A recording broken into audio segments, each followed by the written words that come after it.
Spoštovani, lepo pozdravljeni na novinarski konferenci Vseslovenskega združenja malih delničarjev, ki smo jo tokrat sklicali zaradi priprav in skorajšnje vložitve odškodninskih tožb zoper 6 poslovnih bank v Republiki Sloveniji in Banko Slovenije.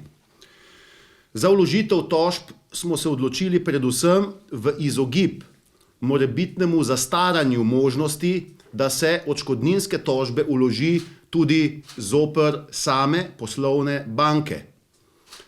Nedavna odločba Ustavnega sodišča namreč opredeljuje prekinitev zastaralnega roka zgolj za primer tožbe zoper Banko Slovenije. S tem v zvezi seveda pripravljamo tudi druge vrste tožb in brez nadaljnjega tudi ustrezne predloge Državnemu zboru Republike Slovenije, ki mu je naloženo s strani Ustavnega sodišča, da protiustavnost zakona o bančništvu odpravi.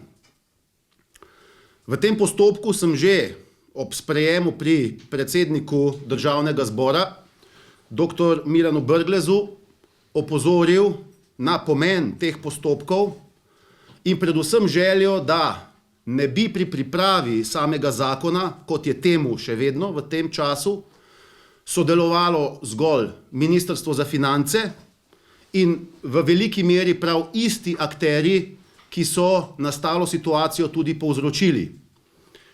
Pač pa vsaj, če ne izključno, Ministrstvo za pravosodje, torej tisti, ki jih nenazadnje zadeva vprašanje, ki je pravnega značaja, torej odprava protiustavnosti zakona o bančništvu.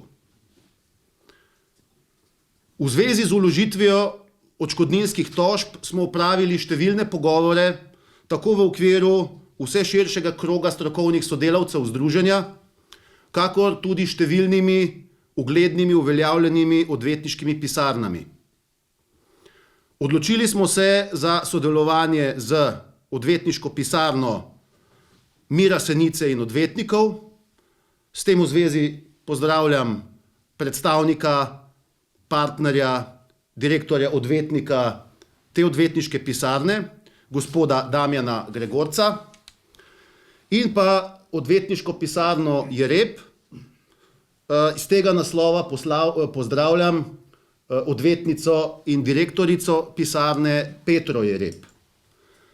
Priprave odškodninskih tožb so v polnem teku. Seveda bosta gosta predstavila nekatere konkretnejše podrobnosti, vezane predvsem na postopke in pa pravne vidike. Medtem ko sam želim spomniti na naslednje. Že v postopku priprave spornega zakona o bančništvu, vse od septembra leta 2013, smo sodelavci opozarjali, argumentirali na momente, ki so se dejansko izkazali za protiustavne. Načelo prizadevanj in aktivnosti za odpravo krivic oziroma za ureditev že na ravni samega zakona se je Vseslovensko združenje malih delničarjev postavilo še preden je bil sam zakon tudi sprejet in kasneje uveljavljen. Torej še pred samim sprejemom zakona, ko je bilo že jasno, da bo navkljub vsem argumentom do tega prišlo, pa tudi po vetu Državnega sveta, smo pisali vsem imetnikom podrejenih obveznic, jih o tem obvestili ter jih povabili, da se vključijo v postopke, ki jih bo združenje peljalo v smislu same ustavnosti oziroma preveritve ustavnosti in postopkov pred Ustavnim sodiščem. S tem v zvezi smo vložili tudi prvo takšno pobudo za presojo ustavnosti s prvopodpisanim dr. Tadejem Kotnikom, članom strokovnega sveta združenja, in zatem še številne dodatne pobude tako na Ustavno sodišče, na Upravno sodišče, registrska in druga sodišča. Vse te postopke je združenje doslej peljalo brezplačno za razlaščene imetnike, tako podrejenih obveznic kot delnic v vseh podržavljenih bankah, kjer je do razlastitev prišlo. Vse stroške, tako odvetnikov, taks, ekspertiz, samih operativnih stroškov je v teh 3 letih nosilo združenje in jih zalagalo brez pravzaprav pričakovanj, da bi do povrnitve prišlo. In zato so tudi sporazumi, ki smo jih v primeru razlaščenih imetnikov podrejenih obveznic takrat poslali, zdaj te nadgradili in prišlo je do stanja, ko smo se ponovno obrnili z neposrednimi pismi na vse imetnike podrejenih obveznic in vse tiste, ki so v tem času pristopili k postopkom, ki jih peljemo, tako delničarji kot imetniki oziroma razlaščeni imetniki podrejenih obveznic. Teh je bilo preko 1200, ki so se v te postopke pri združenju neposredno vključili. Tokrat smo povabili vse prizadete, da pristopijo k sporazumu o sodelovanju, da pristopijo v postopke prek omenjenih odvetniških pisarn, oddajo pooblastila in s tem seveda zagotovijo odškodnino, možnost, da dobijo povrnjeno tisto, kar so izgubili, pri čemer bomo utoževali seveda tudi obresti v primeru obveznic in pa vse ostalo, kar iz tega naslova in možnosti odškodninskih tožb izhaja. V teh 3 letih smo sodelovali s številnimi strokovnjaki, pravnimi pisarnami, tako v domačem kot mednarodnem prostoru. Vi veste, da smo bili vključeni, aktivno prisotni tudi na Evropskem sodišču v Luksemburgu. Zato bi se ob tej priložnosti zahvalil tistim, s katerimi smo sodelovali doslej, torej odvetniku Mihi Kuniču, ki je v zvezi z pobudo za presojo ustavnosti in ostalimi postopki doslej zastopal razlaščene imetnike podrejenih obveznic, in pa odvetnico Tamaro Kek, ki je zastopala razlaščene imetnike delnic slovenskih bank. Zdaj pa bi predal besedo prisotnima gostoma, torej predstavnikova odvetniških pisarn, s katerimi smo se odločili peljati te tokratne postopke zoper poslovne banke in Banko Slovenije. Pa bi seveda najprej dal besedo dami, gospe Petri Jereb. Prosim. Hvala za besedo. Odločili smo se, da do 18.12.2016 vložimo odškodninske tožbe, saj menimo, da takrat poteče zastaralni rok za tožbe zoper poslovne banke. V zvezi s tem je, kot je že gospod Verbič povedal, je Ustavno sodišče prekinilo zastaralne roke le za postopke zoper Banko Slovenije, ne pa za postopke zoper poslovne banke. Naše stališče je, da za situacijo v zvezi z izbrisi delničarjev in obvezničarjev stojijo poleg Banke Slovenije tudi poslovne banke. V zvezi s tem ne gre spregledati tudi napotitve Ustavnega sodišča iz nedavne odločbe njihove nedavne odločbe, da se kršitve ustavno zajamčenih pravic posameznih delničarjev in obvezničarjev uveljavljajo v konkretnih sodnih postopkih. Torej najprej na prvi stopnji in nato po potrebi tudi dalje. Tožbe bojo napirjene, kot sem povedala, zoper poslovne banke in Banke Slovenije hkrati in s katerimi bomo zahtevali odškodnino, ki so jo utrpeli delničarji in obvezničarji. Hvala lepa. Prosil bi pa seveda tudi za nekaj uvodnih pojasnil, preden seveda bomo šli k vprašanjem. Gospoda Damjana Gregorca iz odvetniške pisarne Miro Senica in odvetniki. Prosim. Hvala lepa. Precejšen del je bilo že povedano z vajine strani, kako bodo ti postopki potekali. Kot je bilo rečeno, tožbe bodo vložene v roku, ki zagotavlja prekinitev teka zastaralnih rokov oziroma ki zagotavlja obravnavo tožb brez možnosti podaje ugovora zastaranja obveznosti. Glede na to, da je dejansko Ustavno sodišče dalo napotek izključno vezano na postopke na Banko Slovenije oziroma zoper Banko Slovenije. Tožbe se bodo vlagale praviloma skupinsko, torej ena tožba bo zajemala vse tožnike iz posameznega pravnega naslova zoper isto toženo stranko, torej zoper poslovno banko in pa Banko Slovenije v enem postopku. Pravne podlage, ki se bodo uveljavljale, bodo pa seveda prilagojene posameznim primerom. Torej, v primeru tožbe v delu zahtevka, ki se bo nanašal na Banko Slovenije, seveda na ravnanje Banke Slovenije, na opustitve Banke Slovenije, ki se nanašajo na takrat veljavni zakon o bančništvu in obveznosti, ki jih je Banka Slovenije imela na podlagi tega zakona. Na drugi strani pa seveda na pasivnost oziroma neravnanje bank, poslovnih bank, ki so seveda tudi na podlagi istega zakona imela določene obveznosti in jih več kot očitno niso izvrševali, izpolnjevala, sicer do situacije, kot smo ji bili priča, ne bi prišlo.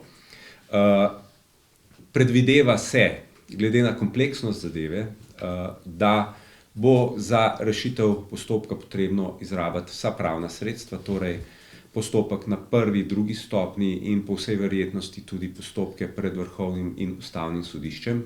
Tukaj je že kolegica Petra Jereb povedala, da je dalo Ustavno sodišče jasen namig oziroma stališče, da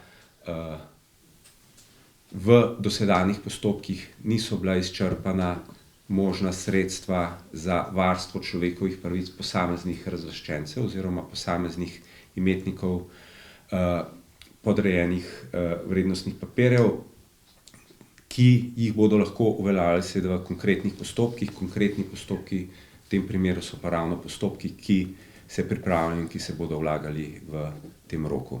Ravno iz tega naslova je zaradi pričakovanih postopkov bilo tudi v sporazumih, ki so bili poslani imetnikom oziroma razlaščenim imetnikom obveznic in pa delničarjem, ponujeni pogoji, ki jim bodo zagotavljali vsaj kritje stroškov taks za prvo in drugo stopnjo in pa ki bodo za njih pomenili, da do zaključka postopkov nimajo nikakršnih obveznosti v razmerju, finančnih obveznosti v razmerju do odvetniških pisarn.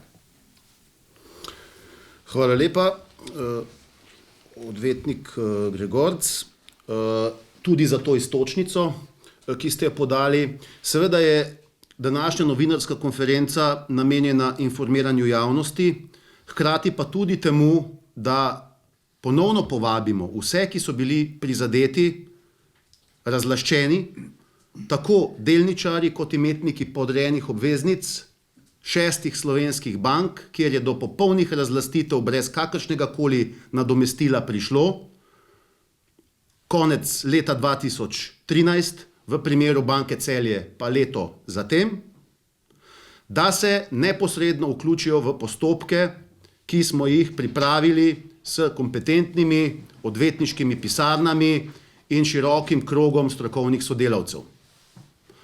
Dolgo smo tehtali in iskali najboljše možne, najbolj racionalne možnosti za vložitev tožb, ki bi seveda pomenile tudi prekinitev oziroma izogib možnemu zastaranju. Zoper same komercialne banke menimo, da je to pomemben moment, torej ne samo zoper Banko Slovenije, kot seveda regulatorja in kot bo to moč storiti tudi na podlagi posebnega zakona, ki ga naj sprejme in bo sprejel Državni zbor. Namreč v tem primeru so ob vseh stroških, ki jih je v zadnjih 3 letih s postopki imelo združenje, v te postopke se je, kot rečeno, vključilo preko 1200 prizadetih imetnikov in vlagateljev, je v tej situaciji, ko gre za odškodninske tožbe, ko gre za plačevanje taks in ostalih stroškov, bilo potrebno najti rešitev, kar se da racionalno, s katero bo seveda moč takšne postopke tudi izpeljati. Združenje z lastnimi sredstvi seveda v tem primeru, tako kot je to peljalo doslej, ne bo moglo participirati in kriti vseh stroškov taks iz tega naslova. Zato smo predvideli rešitev, ki je vezana na višino sodne takse za vsakega posameznega prizadetega, glede na takso, ki bi jo plačal, ukolikor bi vlagal takšno tožbo individualno. Predvideli smo 3-kratnik takšne sodne takse, kot bi jo posameznik glede na utoževani znesek plačal, pri čemer to vključuje kritje taks tako za vložitev tožbe, kot za morebitno pritožbo na drugi stopnji. Seveda pa tudi, kot je bilo že omenjeno, tiste operativne stroške, ki so sprotni tako strani odvetnikov kot strokovnih sodelavcev združenja, pri čemer seveda bodo ostali momenti predmet, mi smo prepričani, uspešnih tožb in odškodnin, ki bodo pridobljene iz tega naslova. Takšne sporazume smo poslali, kot rečeno, vsem imetnikom podrejenih obveznic, ki so bili razlaščeni, in vsem tistim, ki so vstopili doslej v postopke pri združenju ter se v tem času javili. Ponovno vabim vse ostale, da se ustrezno informirajo o možnostih tožb, ki jih združenje organizira ob sodelovanju obeh odvetniških pisarn. Za vse ostale podrobnosti in pojasnila seveda vas vabim, da zastavite morebitna vprašanja in brez nadaljnjega vam bomo na njih, sem prepričan, ob prisotnih gostih lahko ustrezno odgovorili in podali pojasnila. Prosim. Jaz sem malo zamudila, mogoče, če lahko mičkam za nazaj osvežimo. Torej, kaj lahko, morda za enega izmed odvetnikov, kaj lahko posamezni razlaščenec oziroma kaj mora posamezni razlaščenec, ki želi vložiti tožbo, mora zdaj narediti? Kateri so tisti prvi koraki? Če lahko eden izmed vaju. Če lahko kar jaz. Torej, posamezni razlaščenec je dobil na dom pismo strani združenja, ki vsebuje predlog oziroma besedilo sporazuma, in v okviru tega pisma so navodila, kako ravnati, da se sproži tudi za njega ta postopek. To pomeni, da mora vrniti 2 podpisana izvoda sporazuma, vrniti mora en podpisan izvod pooblastila odvetniški pisarni in pa plačati mora to, recimo temu, pristopnino v postopek, kot je pojasnil že gospod Verbič. Zaželeno je pa tudi, da predloži dokazila o imetništvu vrednostnih papirjev oziroma obveznic, ki so bila predmet razlastitve. In to je načeloma to, na podlagi tega se taka oseba vključi v tožbo in bo seveda potem sodelovala in bo vključena v celotnem postopku, ki se bo vodil. Hvala. Kar se tiče omenjenega, naj dodam, da bo v primeru, če glede na kratek rok do zastaranja, v katerem je seveda potrebno tožbe vložiti, gre seveda za kompleksno delo, bomo pri združenju pridobili dokazila o tistih, ki bodo izkazali takšno voljo in pravočasno pristopili. Zato še enkrat, naj razlaščeni imetniki obveznic in delnic pohitijo naj se čim prej odzovejo na naše vabilo in si pridobijo dodatne informacije.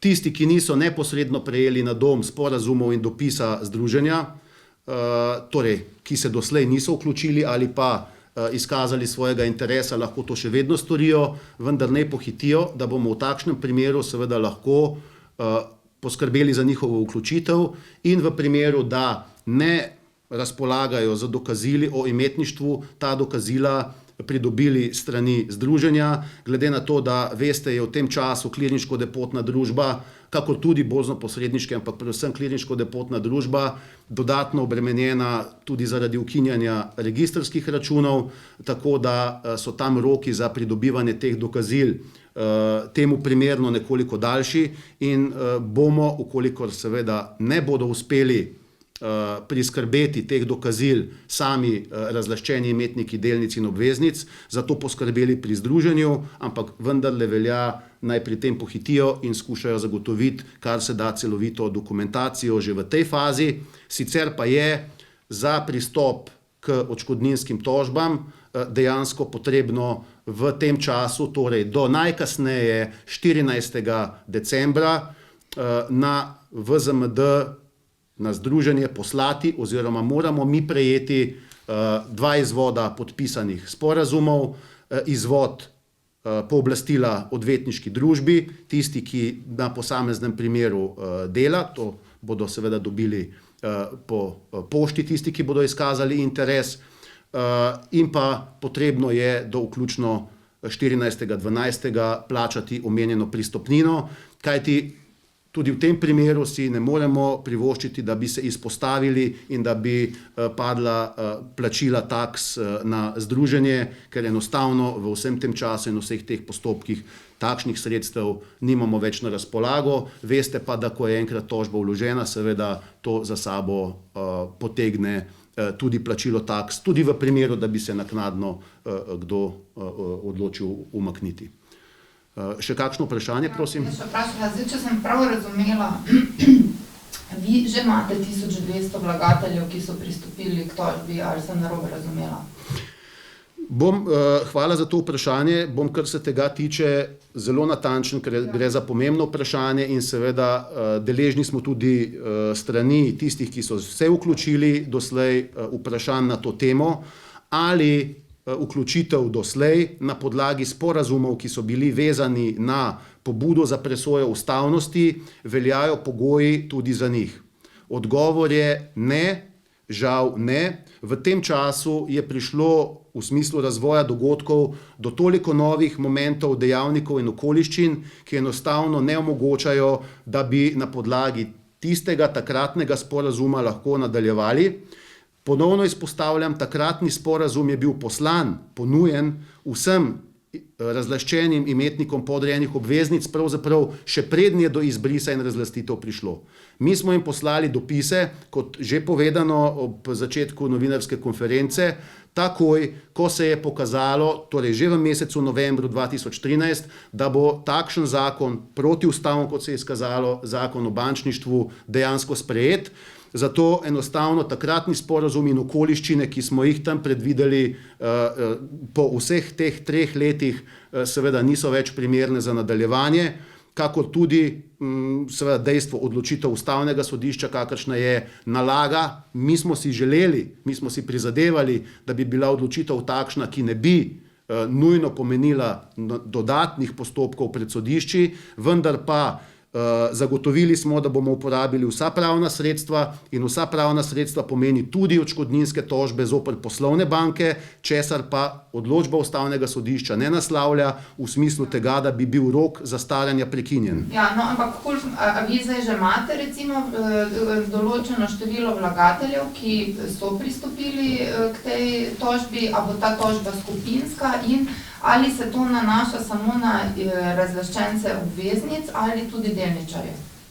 No, naj ponovim, že večkrat povedano. Torej, tožbe bomo vlagali za vse imetnike tako podrejenih obveznic kot za imetnike delnic. tiste seveda, ki bodo izkazali interes in izpolnili pogoje, kot smo jih predstavili tudi z obema odvetniškima pisarnama. Kar zadeva tistih preko 1200 razlaščenih imetnikov, ki so doslej vstopili v postopke pri združenju in preko odvetnikov Mihe Kuniča in odvetnice Tamare Kek, niso, ponovno izpostavljam, avtomatično vključeni v te tokratne postopke. Gre za, dovolite, gre za sporazume, ki smo jih poslali vsem imetnikom obveznic, ki jih ponujamo vsem, ki so v tem času izkazali interes, vključno s tistimi, ki so se doslej vključili v postopke, so obvestilo o tem neposredno prejeli, bodi si preko klasične pošte, bodi si preko elektronske pošte. Tudi vsi ostali, ki bodo izkazali interes v nekaj prihodnjih dneh, bodo dobili vse informacije in vse dokumente s tem v zvezi. Hkrati pa za nobenega, ki je bil doslej vključen v postopke na podlagi sporazuma, ki je bil poslan novembra leta 2013, ne bo po avtomatizmu vključen v tokratne odškodninske tožbe. Gre za nove okoliščine, za nova dejstva iz tega naslova in za nove sporazume, ki jih ponujamo vsem. Dobro, koliko pa jih je recimo zdaj že na Zdaj nimate torej še nobenega pristopa, čeprav razumem. Mi smo to pošto poslali v ponedeljek. Klasično pošto in elektronsko pošto vsem, ki so izkazali interes. Potem, ko bodo kolegi, ko bomo zaključili z novinarsko konferenco, vklopili nazaj zvonjenje telefonov, boste lahko sami neposredno videli, da je neprestano 3-4 klici iz tega naslova. Skratka, interes je izjemen za vključitev v te postopke. Vsak, ki se obrne na nas, dobi potrebno dokumentacijo. Še enkrat, dokumentacija je, kar se tiče sporazuma, individualizirana, ker je vsak v smislu pristopnine vezan na svoje imetništvo, na tisto, kar bo sam utoževal, kot tak iz naslova vrednosti njegovega portfelja. Še enkrat, torej trikratnik sodne takse, kot bi jo plačal v primeru, da bi to vlagal sam, pri čemer sta dve taksi v tem primeru, torej za vložitev in za pritožbo, za katero predvidevamo, da seveda se je ne bo moč izogniti, bili bi pa prijetno presenečeni, če bi bilo temu tako, ampak glede na naša desetletna izkustva v združenju in še večletna tudi odvetniških pisarn, verjetno do tega ne bo prišlo. Ne želimo obremenjevati dodatno iz tega naslova razlaščenih imetnikov z novimi poštami, dopisi, ustvarjati dodatnih stroškov in zmede, zato že v tem kontekstu samega pristopa pričakujemo tisto, kar je bilo po dolgotrajnem tehtanju ocenjeno, da je najprimernejši pristop za to, da te postopke izpeljemo uspešno. Še enkrat, interes je izjemen, kar nekaj tovrstnih pristopnih samih sporazumov in pristopnin je že prispelo na združenje, seveda pa glavnino pričakujemo z današnjo, jutrišnjo pošto vse tja do konca tedna, pa tudi v prihodnem tednu, kot rečeno, skrajni rok je 14.12. za posredovanje vseh potrebnih dokumentov na združenje in torej za vključitev v tožbe, ki bodo vložene v roku, torej najkasneje do petka 16.12. Jaz sem imela še za odvetnika enega drugega vprašanja, bo zdaj to skupinska tožba ali kako bo to vloženo? Ja, vse to je bilo že povedano. Tožba bo vložena zoper isto toženo stranko skupinsko, torej ena tožba zoper en poslovni subjekt in vanjo bodo vključeni vsi tožniki, ki imajo enaka izhodišča v pravnem smislu. Zdaj je mogoče skrivnost, koliko je ta trikratnik te sodne takse, kot bi jo... To je pa odvisno od posameznika, ker je vezano na višino njegovega zahtevka. Vsak prejme individualno predlog sporazuma, kjer je jasno opredeljeno, kakšna je vrednost. Mi smo se odločili, da bomo ponudili in uteževali vrednost in izhajali iz knjigovodske vrednosti zadnje, uradne, torej tudi revidirane vrednosti v primeru delnic bank, je to 31.12. leta 2012, torej zadnji revidirani uradni rezultati bank in takratna knjigovodska vrednost. Kar zadeva obveznice, gre za samo nominalno vrednost obveznic, kar zadeva taks in pristopnin, v samih tožbah pa bo seveda temu tam, kjer bo mogoče dodano tudi tisto, kar bi izhajalo iz natečenih obresti, iz kuponov v vsem tistem času, ko teh niso prejemali, seveda, ker so bile obveznice izbrisane oziroma ker so bili razlaščeni. Morda bi jaz tu še dodala, da višino takse ne določamo mi, ampak je določena v zakonu o sodnih taksah in je enaka v bistvu za celo Slovenijo, tako taksa za prvo stopnjo kot za pritožbo. Morda se posameznemu delničarju ali obvezničarju znesek zdi velik, ampak takse so odvisne od zahtevka in jih ne določa VZMD.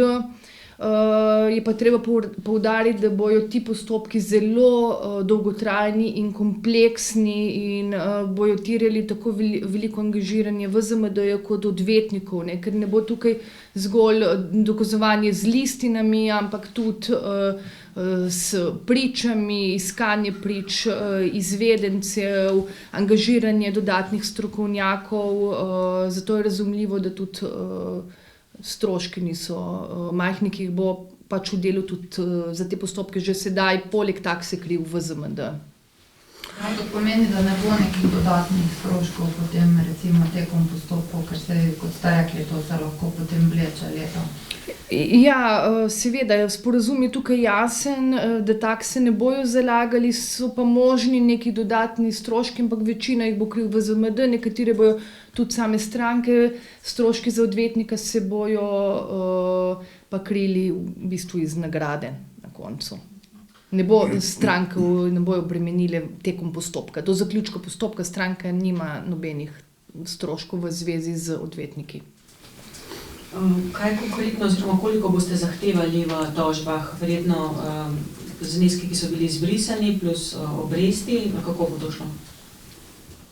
Ja, kot že predstavljeno, zelo natančno ponovno. Tiste zneske, ki jih bomo utoževali, so vezani na zadnjo revidirano vrednost, knjigovodsko vrednost delnic v vseh bankah leto pred izbrisom. To je torej zadnja revidirana knjigovodska vrednost. V primeru 5 bank je to 31.12.2012, v primeru banke Celje je to seveda leto zatem. Zadnja znana revidirana knjigovodska vrednost delnice je tisto, kar utožujemo.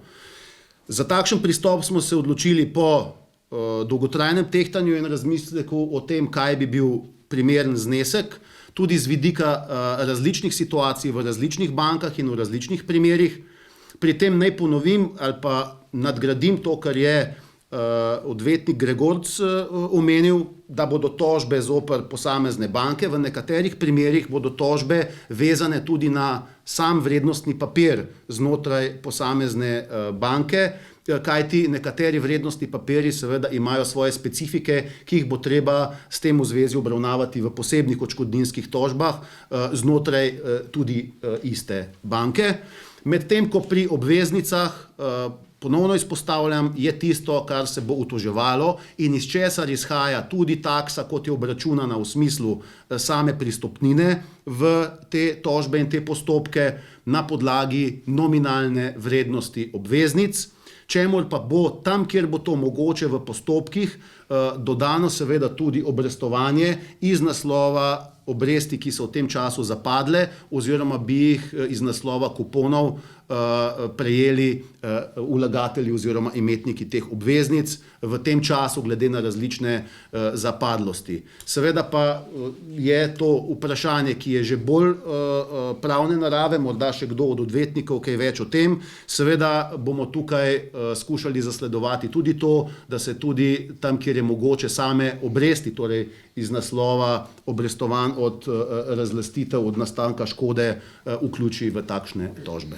Ja, če lahko jaz dodam, seveda, tako kot je bilo rečeno, vključeni bodo vsi možni zahtevki iz naslova posamezne obveznosti oziroma vrednostnega papirja in to ravno iz razloga nastopa oziroma tveganja nastopa zastaranja. Namreč po datumu zastaranja takšnih zahtevkov ni več mogoče povečevati, tudi če bi kasneje smatrali, da bi bilo pa morda smiselno dodati zraven še nek zahtevek za obresti. Zaradi tega se bodo že v štartni fazi, torej v sami tožbi, v zahtevke vključili polni zahtevki, torej vse, kar je iz recimo posamezne obveznice bilo možno pričakovati oziroma zahtevati.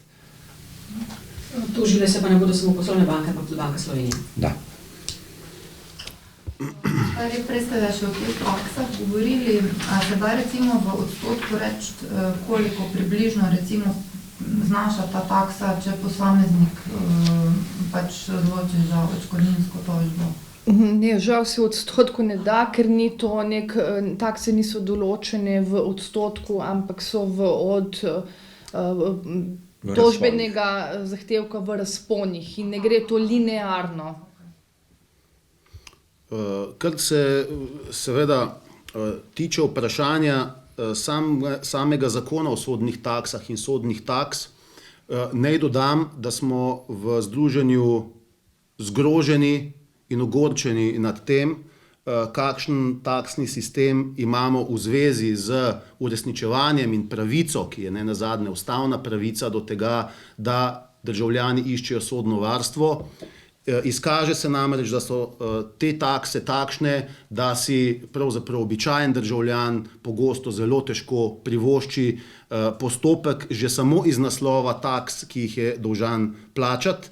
In seveda v združenju razmišljamo, verjetno razumete, v tem času smo sila obremenjeni tako s temi postopki, o katerih je govora na današnji novinarski konferenci, torej razlastitev in samih odškodninskih tožb s tem v zvezi, kakor tudi z ukinjanjem registrskih računov in programom delniške opore. Tudi iz tega naslova smo deležni izjemnega števila klicev in interesa, da v tem času ne moremo naslavljati še vprašanja zakona o sodnih taksah. Vendar pa je odločitev s strokovnimi sodelavci, da v ustreznem času seveda naslovimo na zakonodajalca, na pristojne tudi vprašanje, kajti zastavlja se dejansko vprašanje, resno vprašanje, koliko lahko govorimo o pravni državi takrat, ko je za običajnega državljana že iz naslova taks zelo težko iskati pravico na sodišču.